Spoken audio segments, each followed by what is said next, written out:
Elias Carter stood frozen as the teacher wiped his equation off the board. Not because it was wrong, but because he had written it. The class laughed, one boy muttering, "Stay in your lane," just loud enough for everyone to hear. That night, Elias discovered his work posted online, mocked, twisted, and shared thousands of times. But the next morning, a stranger's message appeared on his phone. "I think you're onto something. Call me." Before we deep dive into this interesting story, subscribe to our channel, and tell us where are you watching from. Share in the comments below. The morning light filtering through the tall windows of Brookwood Academy was the kind of gold that usually made the library seem like a cathedral. But in room 212, where advanced calculus met at 9 a.m., it barely softened the edges of the place. The walls were sterile white, the desks a uniform grid, and the silence before the bell wasn't reverent. It was loaded. Everyone in the room knew it. Elias Carter, 16 years old, walked in with his spiral notebook clutched tight, the pages already worn from nights of calculations.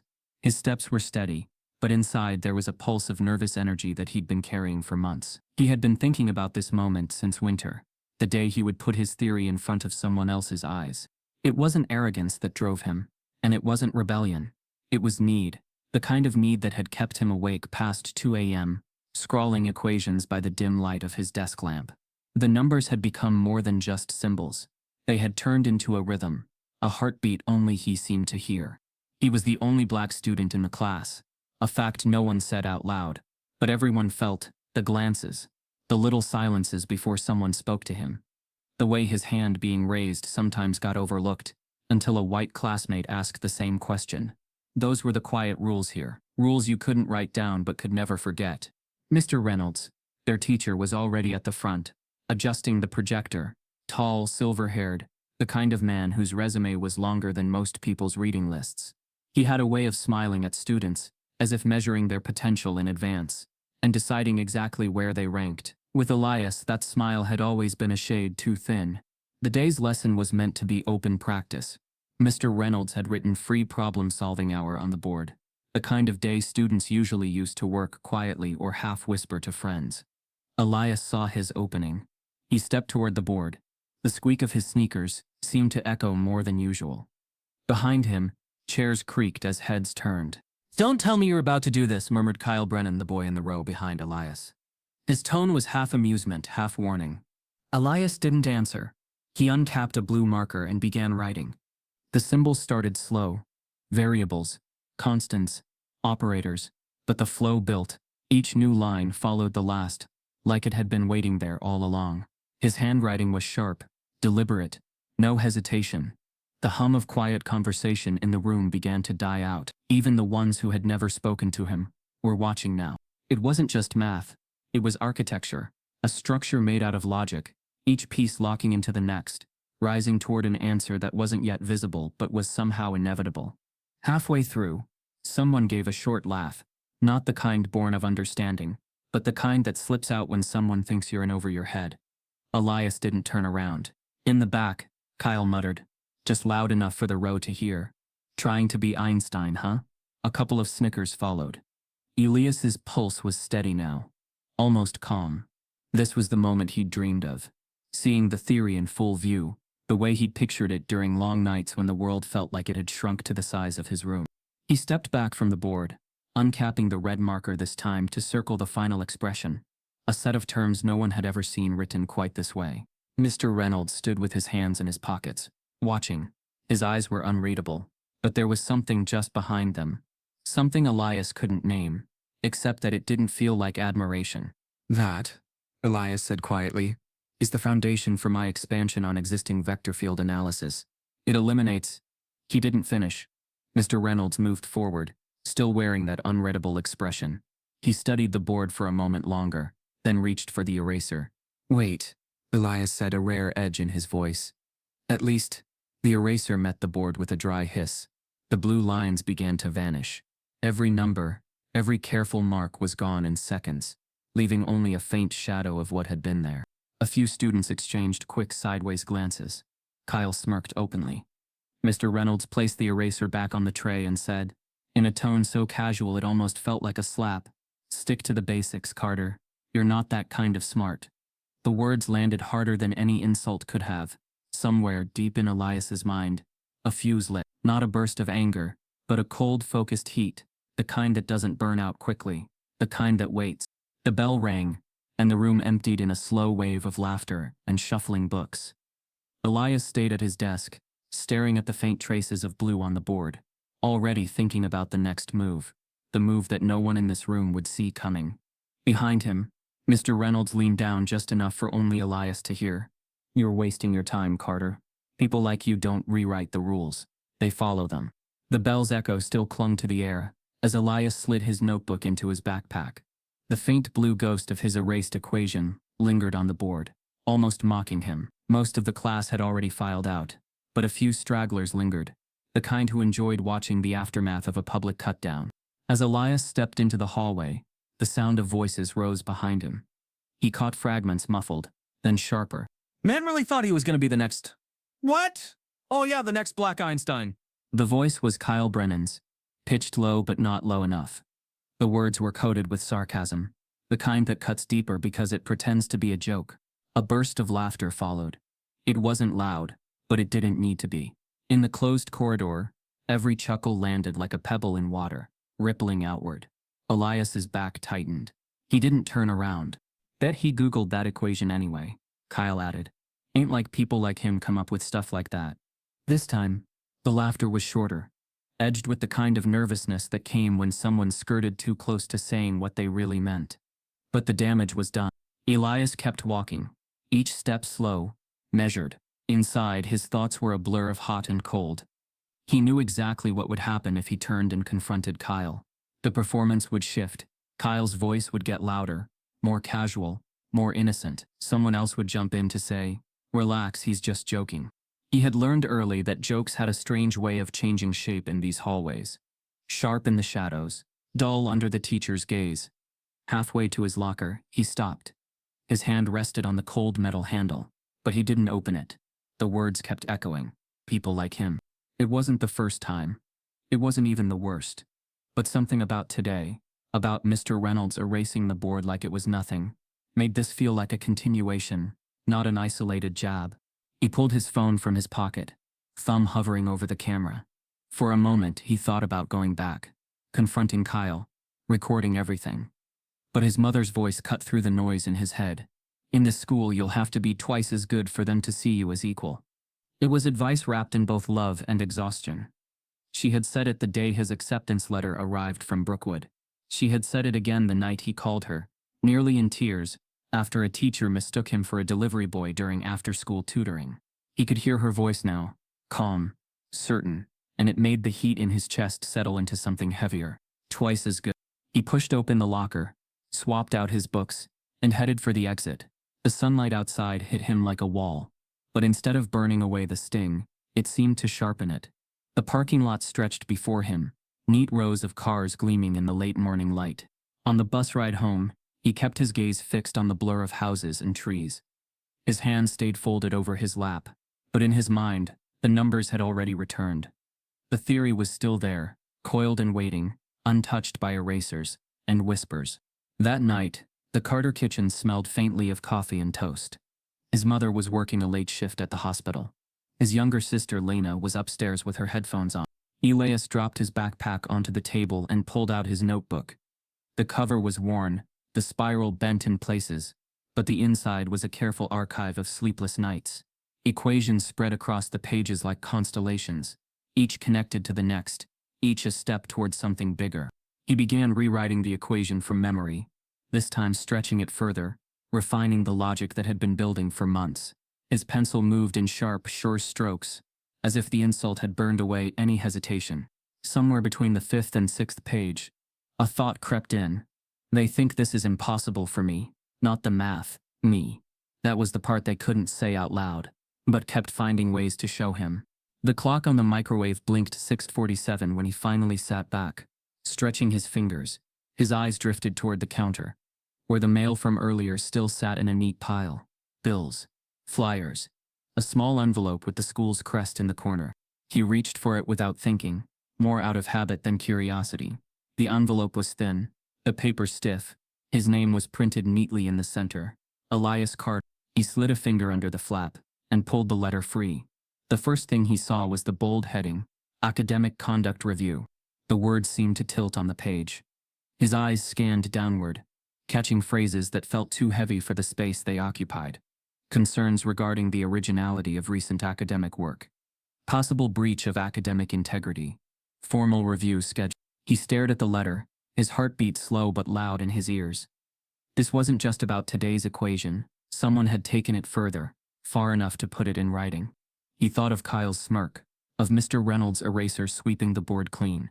He thought of how easily whispers could turn into records, and how records had a way of following you, no matter how wrong they were. Somewhere upstairs, Lena's music thumped faintly through the floor. The rest of the house was still. Elias set the letter down on the counter, the paper's edge brushing against his notebook. He didn't know who had started this. He didn't know how far it would go. But he knew one thing. The fight had just shifted. A shadow moved past the kitchen window, and when Elias glanced up, someone was standing on the porch, holding a folded piece of paper with his name on it. The figure at the porch didn't knock. They just slipped the folded paper into the narrow gap of the screen door, and stepped away without a word. By the time Elias opened the door, the person, a man in a dark jacket, was already halfway down the driveway, head lowered, pace quick. Inside, the letter from the kitchen counter still sat where he'd left it. Now there were two. The new envelope was plain. No school crest. No return address. His name was handwritten in ink that bled slightly into the paper. He unfolded it with a sharp tear. Mr. Carter. You are expected to appear before the Academic Conduct Review Board tomorrow, at 8:00 a.m. Failure to attend will result in automatic disciplinary action. No signature. No details. Just a time and a place. The next morning, room 304 didn't feel like part of Brookwood Academy. The windows were narrow slits, the air faintly cold, and every sound, the scratch of a chair leg, the shuffle of paper seemed to echo. 3 administrators sat at a long table. Mrs. Langford, the assistant headmaster with her perfectly symmetrical hair, Mr. Diaz, head of student conduct, whose expression was unreadable, and Mr. Corwin, a senior academic officer, who looked as though he'd rather be anywhere else but wasn't going to show it. Elias sat across from them, a single chair in the center of the room. His notebook was in his lap, but his fingers stayed on the cover, as if opening it too soon might signal weakness. Mrs. Langford began with a smile so measured it almost seemed rehearsed. Elias, she said, thank you for coming in this morning.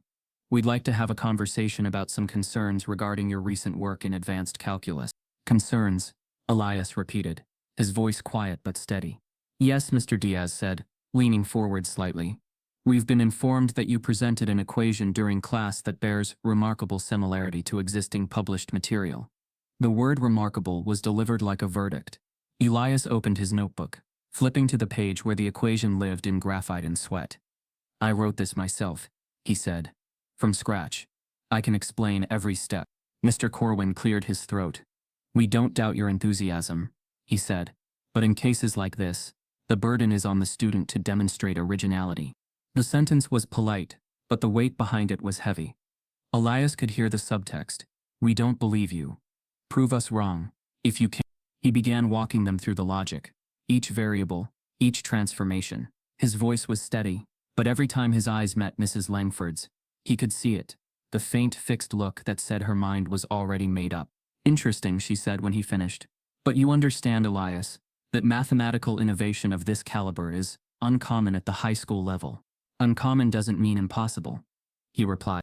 Her smile didn't change, but her pen tapped the table twice. True. But when a student's work is exceptional, it invites a level of scrutiny. I'm sure you understand. The words were coded in civility, but the message was clear. For someone like you, exceptional work will always be suspect. Mr. Diaz folded his hands. We'd like you to replicate the equation, here and now, under supervision. Elias knew what that meant. This wasn't about proof, it was about pressure. Force him to perform cold, with their eyes on him, and watch for a stumble they could use. He uncapped the pen on the desk and began writing, the numbers flowing with less hesitation than they expected. Halfway through, the door opened. Denise Carter stepped in, still in her Navy hospital scrubs, her hair pulled back tight. The air shifted. Excuse me, she said, her voice low but edged. My son didn't have legal representation in this meeting. He's a minor, and you didn't inform me you'd be questioning him under suspicion of misconduct. Mrs. Langford's smile faltered for the first time. Mrs. Carter, you what? Denise stepped closer, planting her hands on the table. You brought my son in here without notifying me. You've already sent him an unscheduled summons? Do you treat every student this way? Or just the ones who look like him? The silence in the room was sharp. Mr. Diaz cleared his throat. We treat all students fairly, Mrs. Carter. Your intent, she cut in, is to make him feel like a thief for doing work you can't believe came from him. Let's call it what it is. Elias sat still, his eyes on the half-finished equation in front of him. He felt both the sting of her words and the strange relief of not having to speak them himself. Mrs. Langford tried to regain composure. We're simply asking for clarity. Then get clarity without intimidation, Denise said. You want proof? He'll give you proof. But this ambush ends now. The next 30 minutes were a tense blur of Elias completing the equation under his mother's watch, explaining each transformation, each shift in logic. By the time he placed the pen down, the page looked almost identical to the one in his notebook, except this time, the room was forced to watch every step. Mr. Corwin adjusted his glasses, his gaze flicking between the paper and Elias. It's consistent with what you presented, but we'll still need to verify its originality through our channels. Denise's jaw tightened. And while you do that, he's to face no disciplinary action, no rumors, and no interference with his studies. Am I clear? No one responded right away. The hum of the fluorescent lights filled the pause. Then Mrs. Langford spoke. Her tone clipped. Of course. But Elias, you should know, we've already informed the university liaison. This could affect your college prospects. The words hit the air like a dropped stone. Elias felt the weight of it settle in his chest. But in Mrs. Langford's eyes, there was something else, a flicker of satisfaction, as if she had just revealed the real purpose of this meeting all along. The meeting room's fluorescent buzz still echoed in Elias's head. Hours later, he hadn't spoken much on the ride home. His mother's hands had stayed tight on the steering wheel, her jaw working like she was chewing over 100 things she couldn't say in front of him. By the time they reached their small house on West Hill Avenue, the winter evening had already darkened the street. Lights glowed behind curtains in neighboring homes. Laughter carried faintly from somewhere down the block. Inside, Elias dropped his bag in the hallway and went straight to his room. The desk lamp cast its narrow wane over his scattered notes, the pencil shavings, the stack of printed research articles he'd already burned through. He knew now that the fight ahead wasn't going to be in the classroom. It was going to be in the spaces no one at Brookwood cared to look. That's how, 2 nights later, he found himself at the Wellington Public Library, a building that had once been a grand civic project, but now stood half forgotten. The front steps were worn smooth, the brass handles dulled from years of use. Inside, the air smelled of dust and paper, the kind of stillness that only came from places people had stopped rushing to. The main floor was almost empty. A college student with earbuds and hunched over a laptop at one table. An older woman in a knitted hat wandered the aisles, running her fingers along the spines of cookbooks. Somewhere in the back, a slow, steady sound of sweeping. That's when Elias noticed him. Mr. Hawthorne, tall but stooped, with skin the deep brown of polished walnut, a salt and pepper beard, and a quiet way of moving that made it seem like he belonged to the building more than anyone else. The broom in his hands moved with a rhythm, his eyes sharp despite their softness. Their first exchange was small. Elias was standing at the reference desk, flipping through a physics encyclopedia that hadn't been checked out in years, when Mr. Hawthorne's voice floated over. You're in the wrong section for quick answers, son. Elias looked up, half startled. I'm not looking for quick answers. That earned him the smallest curve of a smile. Then you might be in the right place after all. It was another hour before they spoke again. Mr. Hawthorne passed by, emptying a bin into a rolling trash cart, and glanced at the stack of journals Elias had gathered. Applied mathematics? He asked. Elias nodded. And theoretical physics. Vector field analysis. Specifically. The older man stopped, leaning on the broom handle. That's a long way from what most boys your age are cramming for tests. I'm not studying for a test, Elias said. I'm proving something. Something in the way he said it made Mr. Hawthorne study him more closely. To who? Elias hesitated. Everyone.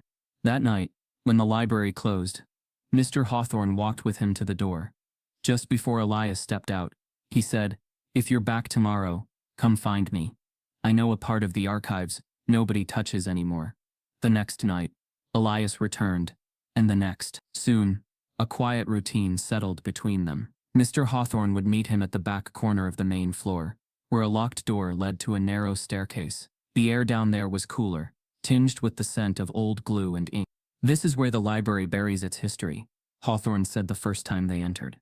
Stacks of boxes lined the walls, filled with journals from decades past, publications long out of print, research that had been cited, and then forgotten.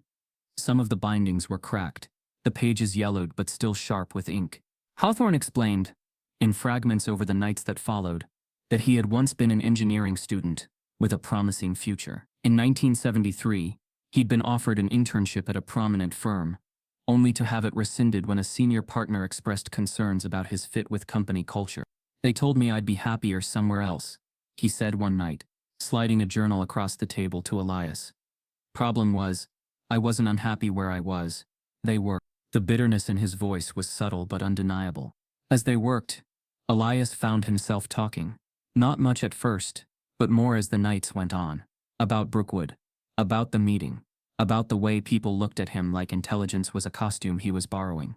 "You're not imagining it," Hawthorne said one evening, flipping through an engineering digest from 1969. "And you're not alone. But you've got one thing they can't erase: proof. Find it. Show it. Make it undeniable." They combed through old papers, tracing theories, checking references. Elias filled notebooks with cross-references, lining up his own work against what had come before. He was careful, methodical. Each night, when the library closed, he felt a little closer to the center of something. Then, one Thursday near midnight, Elias pulled a thin, stapled paper from the bottom of a stack. It was dated 1974, the author's name unfamiliar, the title unassuming: "Preliminary Observations on Rotational Vector Fields in Non-Uniform Mediums." His eyes scanned the first page, and his heart kicked. The work wasn't identical to his, but it lived in the same neighborhood of thought. Some of the foundational math mirrored what he had built, but where the 1974 paper stopped, his equations leapt forward, resolving problems the original had left open. He glanced up at Hawthorne, who was flipping through a magazine nearby. "I think I found it," Elias said quietly. Hawthorne came over, leaning down to read. After a minute, he straightened. "This isn't your competition, son. This is your proof. They can't say you stole what didn't exist yet. You built on it, made it better." Elias's pulse raced as he traced his finger along the final line of the old paper. The possibilities unfolded in his mind. Citations, historical context, a lineage of thought that would anchor his work in legitimacy. But just as the weight of hope began to settle, he noticed something else in the margin. A handwritten note in faded ink, in a hand that wasn't the author's. "Abandoned at request of sponsor. Potential conflict with classified project." Elias looked up sharply. "What does that mean?" he asked. Hawthorne's eyes narrowed slightly. "It means you might have just stepped into something bigger than Brookwood." And then from somewhere above the basement stacks, the sound of footsteps, slow, deliberate, even though the library had been locked for over an hour. The footsteps above were slow, deliberate, each one sending a faint vibration through the basement floor. Elias and Mr. Hawthorne froze. "You said the library's locked," Elias whispered. "It is," Hawthorne replied, his voice low. "And I've got the only spare key." They waited, the sound fading, replaced by the muffled click of a door somewhere in the distance. Hawthorne's eyes held Elias for a moment before he said, "Whatever you've found here, son, keep it close. Some people won't want it seen." By the next morning, the strange unease from the library was competing with something far more visible and far uglier. Elias noticed it first when he checked his phone at breakfast. His notifications counter was a bright red wall. The first thing he saw when he opened InstaChat was a post from Kyle Brennan. It was a photo of the classroom whiteboard from 2 days ago, the ghostly outline of Elias's erased equations still faintly visible, with Kyle's caption splashed across it in block letters. "When you try to play Einstein but end up with chicken scratch." Underneath, the comments piled up. "He probably copied it from Wikipedia and still got it wrong. Stick to basketball, bro."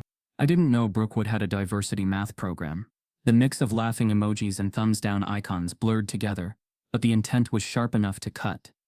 Elias scrolled, trying to tell himself it didn't matter, but the feed kept going. By lunch, the post had been shared dozens of times, mutated into memes. Someone had taken his school ID photo and pasted it onto a cartoon of a janitor sweeping numbers into a trash can. The caption read, "Cleaning up your own mess, huh?" The cruelty wasn't even clever, but it was fast. That afternoon, his DMs started filling. First with mocking one-liners, then with more pointed attacks. Affirmative action genius. No way you came up with that on your own, liar. Stop pretending. Everyone knows people like you aren't built for this stuff. Some of the accounts were faceless. No profile pictures, usernames like ATruthGuy88 and A Real American Math. Others were students he recognized from the hallways, hiding behind private profiles, but leaving enough clues for him to know. By the time he got home, even Lena had seen it. She was sitting at the kitchen table, earbuds in, but no music playing. She looked up when he came in, her eyes uneasy. "Eli," she said softly, "can you make them stop posting about you?" He set his bag down. "I can't control what they post. They're tagging me too," she said, "in my comments, and in group chats. I don't want to go to school tomorrow." Her voice cracked just slightly on the last word. He sat down across from her, trying to find something to say that would make it easier. But nothing about this was easy. At Brookwood, the ridicule didn't stay online. It bled into the hallways. Conversations would halt when Elias walked by, only to resume in low laughter as soon as he passed. In the cafeteria, a group at the corner table made a show of scribbling random numbers on napkins and holding them up whenever he looked their way. Even the silence was weaponized. In class, when he answered a question correctly, there was no acknowledgement, just the teacher moving on as if nothing had been said. When he got a question wrong, the pause after was long enough for a quiet chuckle or two to slip through. The classroom had become a battlefield where nothing was thrown, but everything landed. One afternoon, as he sat in the back row of calculus, he saw Kyle glance at his phone, smirk, and tilt it toward the student next to him. Both of them laughed under their breath. Moments later, Elias's own phone buzzed in his pocket. It was a group text from an unknown number. "Even the janitor at the library thinks you're a joke." He froze. No one should have known he was going to the library. No one should have known about Hawthorne. That night, lying in bed with the glow of his phone screen on his face, Elias considered shutting everything down, deleting accounts, going silent. But then he thought of the equation, of the old 1974 paper, of the note in the margin about classified projects. If they wanted him gone, it wasn't just because they didn't believe him. It was because, on some level, they were afraid he might actually be right. His phone buzzed again. Another DM. He braced for another slur, but it wasn't. This one came from an account with no posts, no followers, no profile picture. Just a username, iVector. The message read, "I think you're onto something, call me," and beneath it a phone number with an unfamiliar area code. Elias stared at the screen, pulse quickening, torn between deleting it instantly and calling it right then before whoever it was changed their mind. Elias stared at the number on his phone, as though it might vanish if he looked away. The handle, iVector Truth, meant nothing to him, but the message kept replaying in his mind. "I think you're onto something. Call me." It could be a joke, a trap, another way to humiliate him. But something about the tone, it didn't sound like the rest. Lena poked her head into his room. "You've been staring at that thing for 15 minutes. What is it?" "Nothing," he said quickly, flipping the phone screen down onto the desk. That night, sleep wouldn't come. At 1:14 a.m., he gave up and dialed the number. It rang twice before a calm, measured voice answered. "Elias Carter?" "Yes," Elias said cautiously. "This is Dr. Adrian Wolf. I'm a mathematician. You may have seen some of my publications in the Journal of Applied Physics." Elias's pulse quickened. He had seen the name before, in footnotes and citations on the kind of papers Brookwood's library didn't even carry. "I saw the photo of your equation," Wolf continued. "Not in the mocking posts, though I imagine you've seen those, but in the background of a video clip someone sent me. It's intriguing." "Why are you contacting me?" Elias asked. "Because I've been working on something adjacent for years. And what you wrote, it's different, promising. I'd like to help you develop it." Elias hesitated. "Why me?" There was a brief pause. "Because I've seen this before," Wolf said. "Not the math, the dismissal, the erasure. They'll bury you before they let you finish. unless you have someone they can't ignore standing with you. They agreed to start immediately, but Wolf insisted on one condition: no one could know. You're under enough scrutiny already, Wolf explained. If word gets out that you're working with me, the pushback will come faster and harder. Keep this between us until the work is ready to speak for itself. Within 2 days, Elias had installed an encrypted video call program. Wolf sent him, the kind with disappearing messages and no saved chat logs. Their first session was cautious. Wolf was in a dimly lit office, lined with books, his silver hair and sharp eyes giving him the air of someone used to being listened to. He didn't waste time with flattery. This part here, Wolf said, pointing at the scanned copy of Elias's notes on the shared screen, is sloppy. Fix it. Elias bristled, but Wolf pressed on. You want them to take you seriously? Then the proof has to be bulletproof. Every step needs to be so tight that even someone looking for a reason to doubt you can't find it. So they worked. Wolf assigned refinements, sent him obscure papers, and pushed him to test his ideas under different constraints. Some nights Elias closed his laptop with a headache from the intensity, but beneath the exhaustion was a quiet thrill. This was the first time someone with real standing believed in the math rather than questioning the person behind it. School didn't get easier. If anything, the online ridicule was quieter now, but only because the worst of it had retreated into whispers and private group chats he couldn't see. In class, the tension was sharper. One afternoon, when Elias turned in an assignment early, Mr. Reynolds raised an eyebrow and said, "You certainly finish things quickly these days. I hope you're checking your sources." It wasn't a question. Kyle passed him in the hallway and muttered, "Better make sure your internet friend isn't doing the work for you." Elias didn't respond. He had Wolf now, and the more they built together, the less the noise mattered. Still, the secrecy weighed on him. At home, he'd tell his mother he was working on homework when he was really in another late-night session with Wolf, running simulations or dissecting some obscure theorem from no. There were moments of unexpected connection too. One night, as they wrapped up, Wolf asked, "Do you know who Katherine Johnson was?" "The NASA mathematician," Elias said. "She once told me that in her day, you didn't just have to solve the problem, you had to solve it twice, in different ways, to prove you hadn't just stumbled into it. Keep that in mind." Elias wrote the words down in the margin of his notes, underlining them twice. By the third week they were close. The proof was nearly airtight. Elias had restructured the final section to account for anomalies Wolf had spotted, and together they had designed a streamlined demonstration model.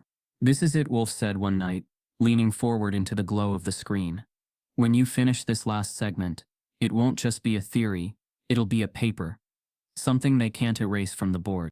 Elias felt something rare in that moment. Not just determination, but possibility. The next evening he sat down at his desk, opened the encrypted call software, and clicked Wolf's name. The screen rang, and rang, and rang. No answer. He tried again an hour later. Still nothing. By the third attempt the app returned a notification: "User unavailable. Account inactive." Elias sat back, frowning. Maybe it was a glitch. Maybe Wolf was traveling. But when he checked the email address Wolf had used to send him papers, every message was gone. Not just from his inbox, but from the server entirely. It was as if the man had vanished. And then Elias's phone buzzed. A single new message, from an unknown number. "Stop looking for Wolf. Finish it alone. Trust no one." The warning on his phone, "Finish it alone. Trust no one," sat in Elias's mind like a stone in water, its ripples touching everything. He didn't delete it. He read it over and over, trying to hear the voice behind it. Was it a threat? A warning? By the following Monday, word had reached him through the school grapevine.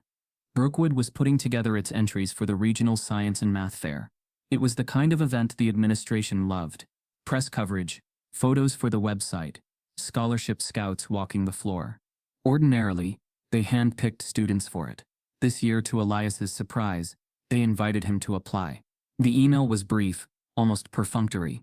Your participation would allow the panel to evaluate your claims in a competitive academic environment. It didn't read like an opportunity. It read like a dare.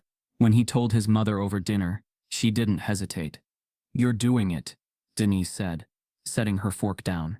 "If you win there, it's not just Brookwood you're proving wrong. It's everyone watching." "They'll be looking for me to fail," Elias said. "Then don't give them what they're looking for," she replied. Preparation was a blur of paper, wires, and sleepless nights. Elias refined his demonstration model, a physical representation of his theory's application in vector field simulations. Pieced together from hardware salvaged from the library's forgotten storage, and a few parts Hawthorne managed to borrow from the local community college lab. The more he built, the more he felt the proof solidify beneath his hands. It wasn't just math now, it was a tangible thing. Something that could be shown, touched, understood. Still, the absence of Wolf gnawed at him. Every so often, he would instinctively reach for the encrypted call app, only to find the contact list empty. Whoever had told him to finish alone, they were watching. The morning of the fair was cold, the sky a muted silver. Denise drove him to the convention hall, her hands tight on the wheel, her eyes scanning every car around them, as though she could ward off unseen dangers. When they arrived, the parking lot was already filling with students unloading trifold boards, intricate robotics projects, and models bristling with wires. Elias stepped out holding his own project in both arms, the equations and diagrams folded neatly into the presentation case slung over his shoulder. He carried it like a soldier might carry a flag into battle, aware that if it fell, so would everything it stood for. Inside, the hall was bright and cavernous, rows of tables stretching into the distance. Judges in dark blazers moved among the exhibits, clipboards in hand. Somewhere overhead, a banner read, Regenal Science and Mathics Fair. Brookwood's table was near the center. As Elias approached, he felt the shift in the air, the subtle pullback of conversation, the sidelong glances. Two of his own classmates, stationed at the far end of the table, exchanged a look that wasn't quite a smile. "You made it," one of them said, voice dripping with false warmth. Elias ignored it and began setting up. His mother stayed just long enough to see everything in place before squeezing his shoulder and whispering, "Remember, your work is the answer. Let them ask the wrong questions." The hours moved slowly. He watched other presentations, polished, practiced, safe, a robotics project that retrieved small objects from the floor, a statistical model for predicting crop yields. Impressive, but none of them carried the risk his did. When his slot was announced over the PA, he felt the tightness in his chest turn to a steady beat. He lifted his model onto the rolling stand, adjusted the laptop screen for the visual component, and began walking toward the presentation area. As he neared the judging table, two men in blazers leaned toward each other. One nodded subtly in Elias's direction, and the other's lips moved just enough for the words to carry. "Isn't this the kid who faked that theory?" The sentence didn't shout, it didn't need to. It sliced through the air with surgical precision, meant for him to hear, meant to draw blood without leaving a mark. Elias stopped mid-step, the weight of the model heavy in his hands, and for a split second he wondered, was this fair about proving his theory, or surviving the ambush they'd set for him here? The judge's whisper, "Isn't this the kid who faked that theory?" stayed lodged in Elias's ears as he stepped onto the small raised platform at the center of the exhibition floor. The audience wasn't huge, maybe 30 people scattered among folding chairs, but he could feel every pair of eyes measuring him. The lights above made the room too warm, and his grip on the rolling stand was damp. He forced himself to breathe evenly, to remember what his mother had told him that morning. "Your work is the answer." He began with the basics, outlining the problem his theory addressed, easing into the demonstration. The model was set to show a live simulation, lines of vector fields adjusting in real time as variables shifted. Something even the casual viewer could see was precise, elegant. For the first few minutes it worked. The screen glowed, the calculations moved smoothly. The judges scribbled notes. Then, without warning, the display stuttered. The smooth shifting of the fields froze, flickered and collapsed into static. Elias frowned, stepping closer. He adjusted the input. Nothing. He restarted the visual feed. Still nothing. The murmurs began almost instantly. Soft at first, then growing. A voice from the back. "Yes, the theory's allergic to sunlight." Laughter followed, sharper than the lights. He dropped to one knee, checking the apparatus under the table. His fingers moved over the wiring, the ports, and then he realized. One of the critical connectors, the small piece that linked the input device to the visual model, was gone. The slot where it should have been was empty. Not loose. Not broken. Removed. A cold flush ran through him. Someone had been here before him. He stood, trying to recover, but without that connector the simulation couldn't run. He could explain it, but he knew explanations weren't what the room had come for. They'd come for proof they could see. The lead judge cleared his throat. Mr. Carter, are you able to continue? Elias opened his mouth, but before he could speak, another judge, one of the two he'd overheard earlier, leaned back in his chair and said, just loud enough for the audience. I think we've seen enough. It was a dismissal disguised as mercy. The laughter was quieter this time, but heavier, more final. By the time he stepped down from the platform, his phone was already buzzing. Someone had recorded the moment the display froze and uploaded it to every platform within reach. The caption on one popular repost read, Brookwood's math prodigy meets reality. Within an hour, there were dozens of edits, loops of the screen glitching set to cartoon sound effects, memes pairing his face with broken calculators. At school the next day, the air was thick with unspoken glee. Even the ones who didn't laugh openly seemed to carry themselves differently around him, as if the fair had confirmed something they'd suspected all along. In calculus, Mr. Reynolds didn't mention the competition. But when returning graded homework, he paused at Elias's desk and said, you might want to focus on fundamentals for a while. The implication was clear. Don't try again. Brookwood's official statement, emailed to parents and posted on the school's news page, praised all participants but added a pointed note. While not all projects met the rigorous standards of the competition, participation offers valuable lessons in the limits of student capability. They hadn't used his name, but they didn't need to. Everyone knew. That night, Elias sat at the kitchen table, staring at the stripped-down model. The empty connector slot glinted in the light. Lena hovered in the doorway, as if she wanted to say something, but thought better of it. Denise came in from her shift, saw his expression, and said nothing at first. She just pulled out a chair and sat across from him. You didn't fail, she said finally. They failed you. Again. But it didn't make the weight lift. It didn't make the silence in his inbox any less hollow without Wolf. He was still staring at the model when the doorbell rang. On the porch sat a plain cardboard box. No return address. No markings, except his name, written in neat block letters. Inside, cushioned in brown paper, was the missing connector. And taped to it, a note in unfamiliar handwriting. Finish what you started. Beneath the note was something else. A flash drive. Unlabeled. Waiting. Elias turned the flash drive over in his palm, its plastic casing cold under his fingers.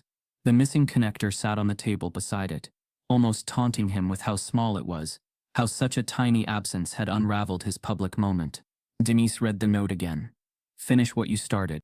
Do you know who sent this? She asked. He shook his head. You're not plugging that into your computer until you know it's safe, she warned. But later that night, when the house was quiet and Lena was asleep, he slid the flash drive into an old offline laptop he'd pulled from his closet. The screen flickered, then loaded a single folder labeled Field Unpublished. Inside were scans of technical papers, diagrams and annotated notes.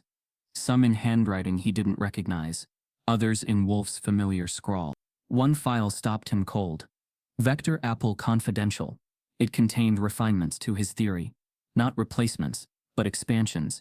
Ways to apply it in areas he hadn't even considered yet. Whoever sent this wasn't trying to derail him. They were giving him ammunition. The next day he took the connector, the flash drive, and his model to the only person he trusted to keep it out of sight, Mr. Hawthorne. They met in the library basement, the air heavy with dust and the faint metallic tang of old wiring. Hawthorne listened as Elias explained what had happened at the fair, his expression darkening. They wanted a spectacle, Hawthorne said. They wanted you to fall where everyone could see. I'm not giving them that again, Elias said. I need a place to work somewhere they can't reach me. Hawthorne's brow furrowed for a moment. Then he nodded. Follow me. The basement under Hawthorne's house was nothing like the libraries. It was a low-ceilinged space with exposed brick walls, the faint smell of oil and wood, and a single narrow window that barely let in the afternoon light. But along one wall stood a workbench, stacks of salvaged electronics, and to Elias's astonishment a large battered chalkboard, its surface cracked but usable. I kept this from the old community center when they shut it down, Hawthorne said, running a hand over the chalkboard. Thought I'd use it again someday. Guess that day's here. They set to work immediately. Days blurred into nights. The chalkboard became a living document. Layers of equations written, erased, rewritten, until the surface bore faint white scars from the constant friction. Stacks of notebooks spread across the workbench. Coffee cups collected in clusters, the liquid inside long gone cold. The model grew piece by piece, wires curling across the table like veins, its core humming faintly as they tested connections. Elias worked with a focus that left no room for the noise of Brookwood, for the whispers in the hallways, or the half-smiles from teachers who thought they knew his ceiling. Here, underground, there was no ceiling. Hawthorne pushed him hard. If you're going to show this again, it has to be stronger than before, not just fixed fortified. They can't just doubt it. They have to be afraid to. Elias nodded, chalk in hand, the determination in his eyes burning brighter with each line he drew. Weeks passed.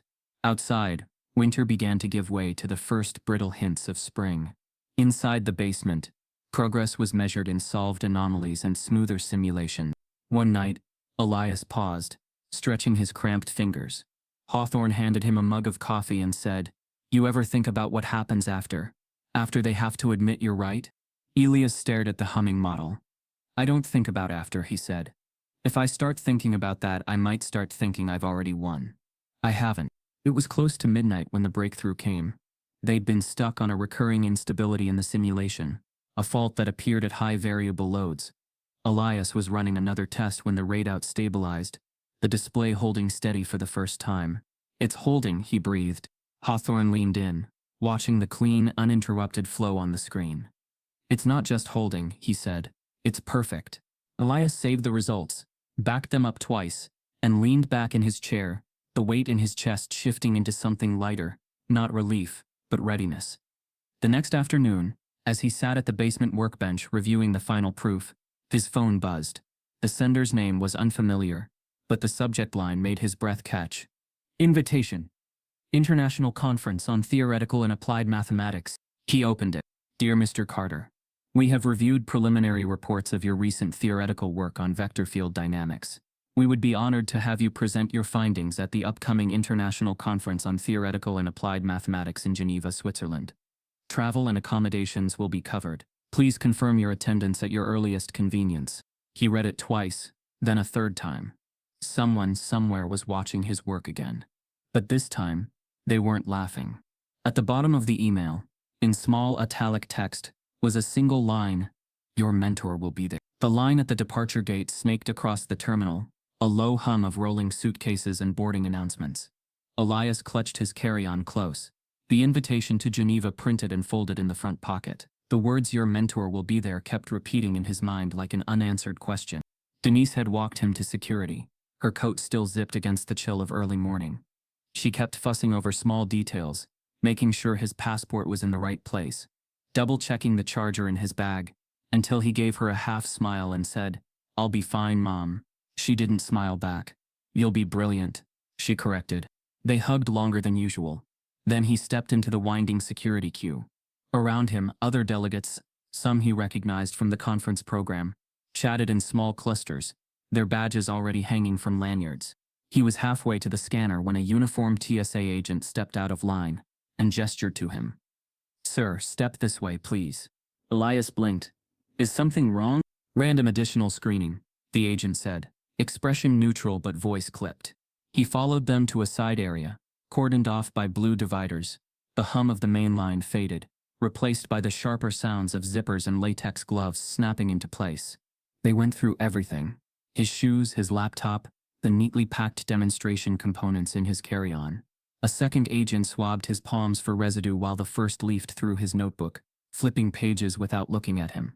Through a gap in the divider, Elias saw two delegates he recognized, both white, both walking past security, without so much as a bag check. One of them glanced over, eyebrows raised in a faint question, before looking away quickly. The agent with his notebook lingered on one page, where a dense cluster of equations filled the space from edge to edge. "What's all this?" he asked. "My work," Elias said evenly. "Mathematics." The man smirked slightly, as if the answer was an inside joke. "Right." Minutes bled into nearly half an hour. By the time they waved him through, his flight was already boarding.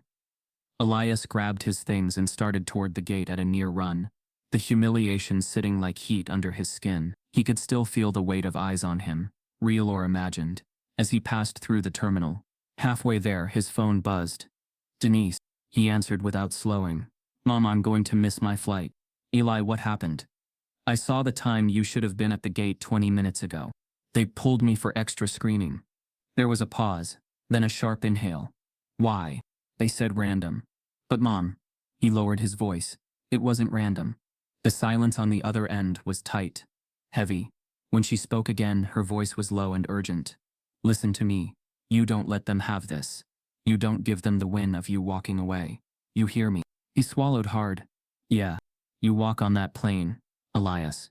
And when you stand up in that conference, you give them no choice but to see you. Her voice cracked, just slightly, before she hung up. When he reached the gate, final boarding was underway. The agent scanned his ticket without comment, and he stepped into the narrow jet bridge, the air inside warm and dry. As he entered the cabin, the rows of first-class seats came into view. Wide leather, champagne glasses already on the trays. A man in the second row looked up from a folded newspaper, his eyes locking on Elias instantly. The faintest smile curved his mouth, though it didn't reach his eyes. It was Mr. Reynolds. Reynolds set the newspaper aside, leaned slightly toward the aisle, and said in a voice just loud enough for Elias to hear, over the boarding announcements. Didn't expect to see you here, Carter. Planning to finish what you started or fail somewhere fancier this time. The flight to Geneva passed in a blur of silence. Mr. Reynolds spent most of it buried in his newspaper, occasionally glancing over the top edge as if to remind Elias he was still there. The brief moments their eyes met carried an unspoken message. I'm watching. By the time the plane touched down, Elias's body felt both exhausted and electric. The air outside the terminal was crisp and cool, tinged with the faint smell of roasted coffee from a nearby cafe. The city was beautiful, but he barely saw it. Every thought was bent toward the moment he would step on stage. The conference venue was unlike anything he'd ever experienced. A massive glass atrium rose overhead, sunlight scattering through its panes onto polished marble floors. Delegates from around the world milled about, their badges swinging as they discussed research in English, French, Mandarin. Inside the main hall, rows of tiered seating faced a broad stage, where a sleek black podium stood under precise white spotlights. The backdrop read, International Conference on Theoretical and Applied Mathematics, Geneva. Elias stood backstage, his model in its case at his feet, his notes clipped neatly to the podium folder. He could hear the faint hum of conversation in the audience. It wasn't Brookwood now, it was the world. When his name was called, he stepped into the light. The crowd was larger than he'd imagined. Hundreds of faces, many of them names he'd seen on published papers and textbooks. Their collective gaze was heavy, not cruel like Brookwood's, but measured. He set the model on the table beside the podium, and began. His voice was steady, the months of preparation with Hawthorne and Wolfe evident in the clarity of his explanation. He started with the foundation of his theory, the anomalies in vector field behavior, then built upward, piece by piece, until the breakthrough emerged in the math itself. As he spoke, he could sense the shift in the room. Heads tilted forward, pens paused mid-note. Someone in the second row adjusted their glasses to see the projection more clearly. When he reached the application stage, the simulation ran flawlessly. Lines of color moved and adjusted on the screen, flowing like a river, changing course under invisible hands. Every calculation landed where it should. Then came the sound he hadn't dared to expect. Gasps. Small but undeniable. A ripple of murmurs spread across the hall. Pockets of whispered conversation sparking like static. Elias allowed himself a breath. This was working. In conclusion, he said, clicking to the final slide, the proof doesn't just address the anomalies. It provides a replicable framework for solving them under variable loads. This opens the door to applications far beyond the original scope, including— Excuse me. The voice cut cleanly through the air. From the panelist table at the side of the stage, a tall man in a gray suit had stood. His badge read Dr. Malcolm Vey, a figure Elias recognized instantly, one of the most influential names in applied mathematics. This can't be right, Vey said, his tone not hostile but sharp with skepticism. Unless— he stepped forward slightly.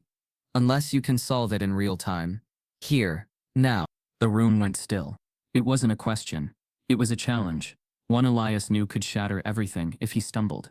From somewhere near the back, a voice spoke up, one Elias knew too well. I think that's fair, Mr. Reynolds said, leaning forward in his seat. All eyes swung back to Elias, the podium suddenly feeling smaller, the lights hotter. He could hear his own heartbeat in the silence, as Vey added, We'll give you the variables, no notes, no model, just the board and the math. The chalk felt heavy in Elias's hand as he stepped away from the podium toward the broad blackboard at the side of the stage. The spotlights followed him, turning the edges of his vision into shadow. Dr. V was already at the board, writing a dense set of variables and constraints, numbers and conditions Elias hadn't prepared for. V stepped back with the faintest hint of satisfaction, gesturing toward the problem. "No notes. No aids," he said. "Just you, the board and the math." Elias's fingers tightened on the chalk. The board stretched in front of him like a wall, one he'd have to climb in full view of the world. He started with the framework, setting down the base equations with crisp, deliberate strokes. At first, his mind felt like it was running through water. The variables seemed to shift under his focus, their complexity compounded by the awareness of hundreds of eyes on him. The silence in the hall was suffocating. Every faint cough, every shuffle of paper felt amplified. He could feel the weight of skepticism in the air, and not just about the math. From somewhere near the front, Mr. Reynolds sat with his arms crossed, leaning slightly forward, his eyes sharp and unblinking. Elias could almost hear the unspoken challenge in his posture. "Let's see if you can do it without help." Minutes stretched. The rhythm began to return. The instinct Wolf had sharpened. The resilience Hawthorne had nurtured. Each new line of calculation linked back to the last like vertebrae in a spine, building towards something strong enough to stand. His memory filled in the gaps, but it wasn't just recall. It was adaptation. The conditions Vey had set were different from his original models, but the logic was the same. Every adjustment was a quiet act of defiance. Proof that his mind wasn't bound to a script. The audience leaned forward. The sound of pencils scribbling notes returned. A few murmurs rippled from one section of the hall. Not derision this time, but interest. By the time he reached the final sequence, Elias's hand ached, a faint dusting of chalk clinging to his sleeve. The last operation narrowed toward a single outcome. He wrote the number slowly, each digit clean and precise. Then he stepped back, heart pounding, and circled it once. The hall was so quiet he could hear the faint hum of the lights overhead. Dr. V rose from his seat, scanning the board. His lips parted slightly as he compared it to his own notes, then to the predicted outcome in his file. It matched. Exactly. For a heartbeat, no one moved. Then a few scattered claps. Then more. It grew, swelling into applause that filled the hall. Not explosive, but steady. The kind that meant acknowledgement rather than mere politeness. Elias didn't smile. Not yet. The moderator stepped up to the microphone at the center of the stage. "Impressive," he said, his voice carrying over the applause. But the applause tapered off. "We'll need to verify this. In front of the world's press." A screen behind the moderator, lit up with the words, "Public Demonstration. 24 hours.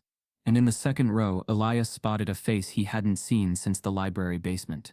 Miss Hawthorne watching him with an expression that was part pride and part warning. The next day felt like standing on the edge of a cliff with the wind rising. From the moment he woke in the quiet Geneva hotel room, Elias knew this wasn't just another presentation. This was the moment every shadow, every whisper, every erased equation had been pushing him toward.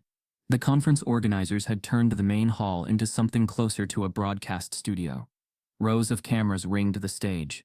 Massive screens hung overhead, ready to project every detail of his work to the audience in the room and to viewers across continents. The hum of equipment blended with the low murmur of journalists, translators, and technicians. Above the stage, a red banner stretched across the feed.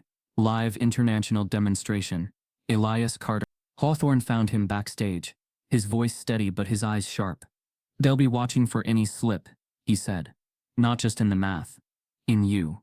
They'll study your face, your hands, your hesitation. Give them nothing to take." Elias nodded.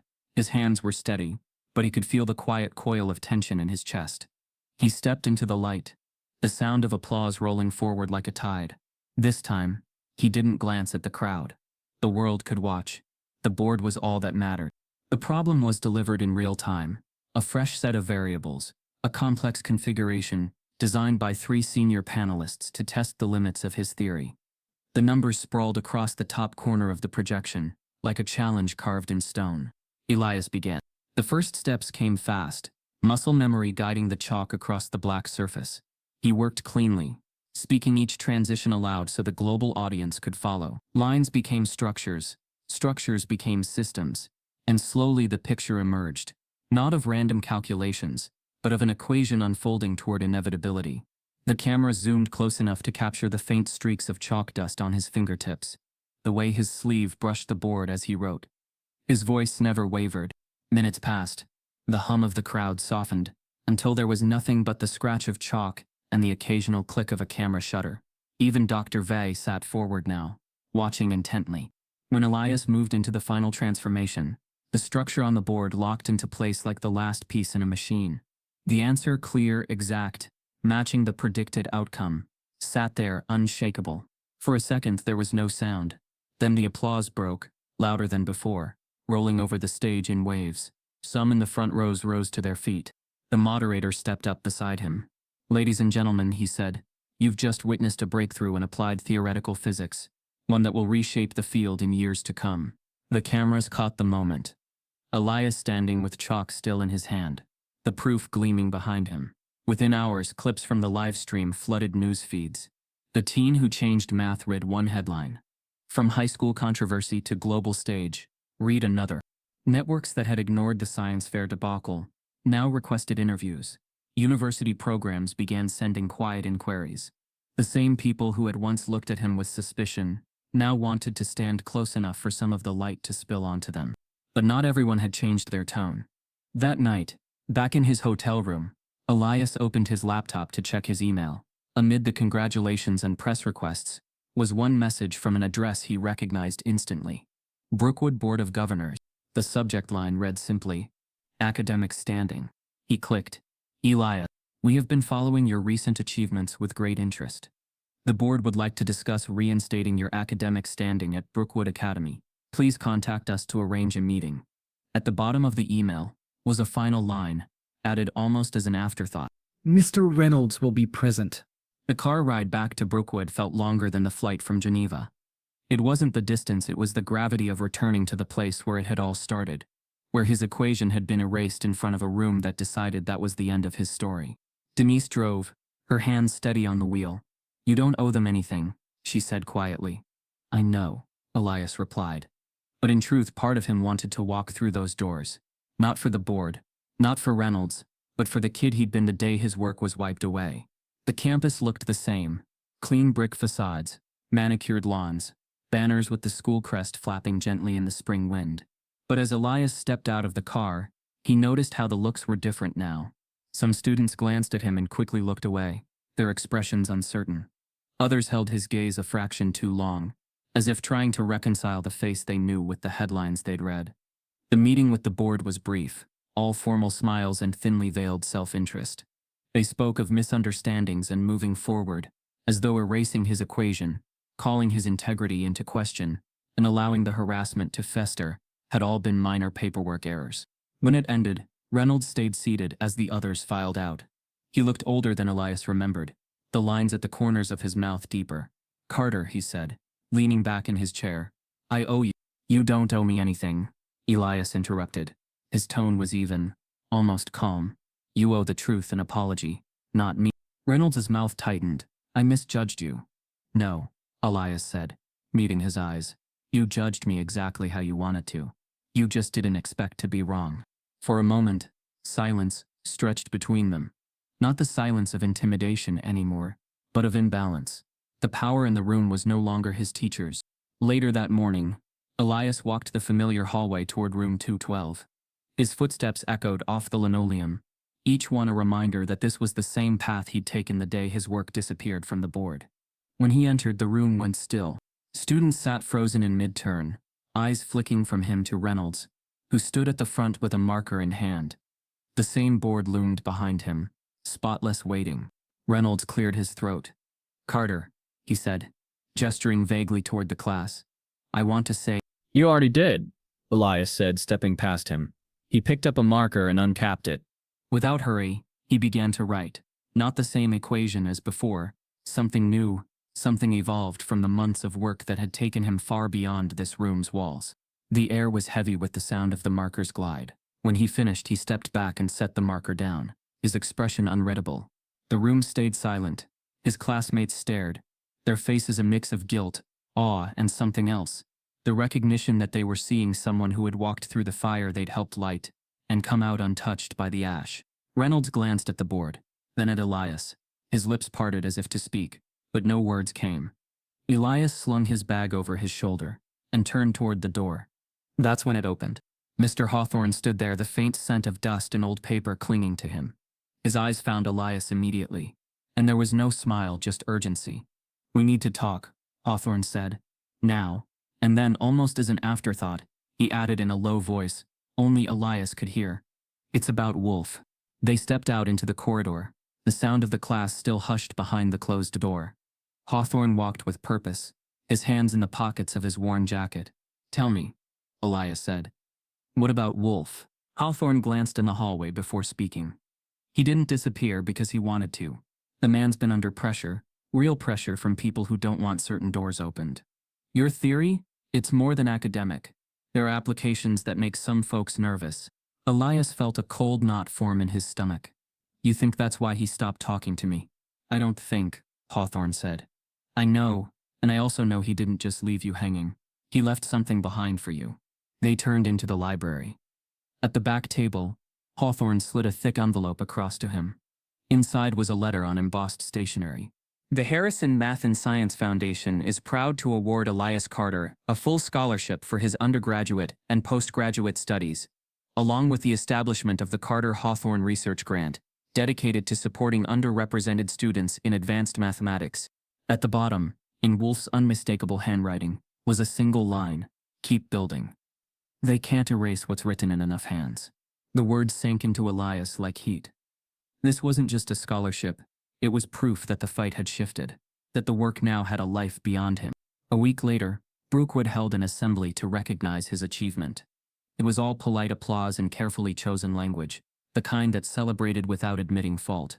When it ended, Elias walked, not to the exit, but back to room 212. The same whiteboard waited at the front, clean and blank. Reynolds stood to one side, as if unsure whether to speak. He didn't. Elias uncapped a marker and began to write.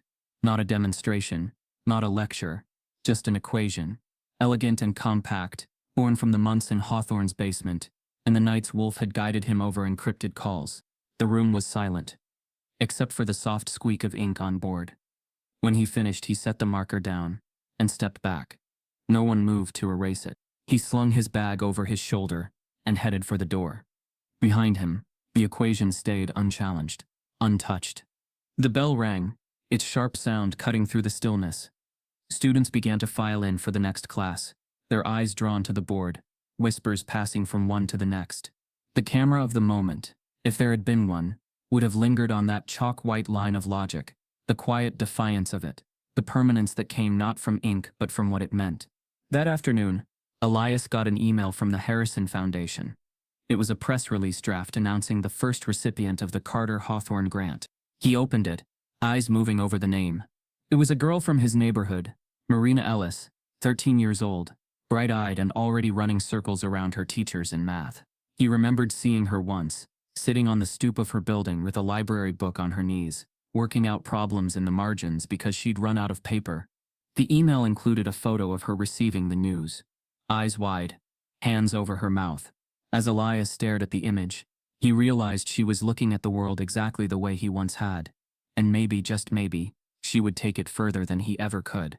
Because silence lets injustice live, and voices, even small ones, can tear it down. If this story stirred something in you, type yes if you believe in justice.